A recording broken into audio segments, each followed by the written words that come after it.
I'm Kimberly from Fat Quarter Shop, and today we're gonna unbox the March 2021 box, and the theme is Happiness is Homemade.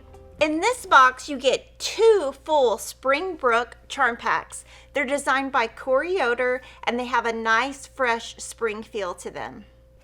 Get a grip with your new So Tight Sticklers. They're great to put on the back of your So Tight magnetic sewing pins that you got in the January box, or you can put them on the back of a ruler so your ruler will not slide. Store your needles in style with our brand new silver needle case that Sew Sampler members got first. Just store your needles, nice and functional. We put together 6 cute rainbow bobbins.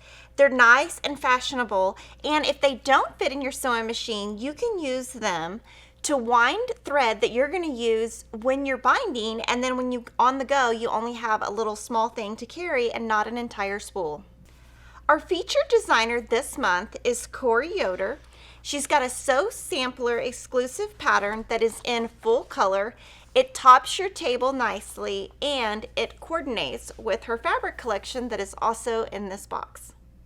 We're finishing up the Greatest Hits album with Block 12, and we also have the finishing pattern this month so you can make this lovely quilt. Next month marks our anniversary, and we'll start with our next block along. We hope you loved your items from the March 2021 Sew Sampler box, and if you haven't already, sign up today.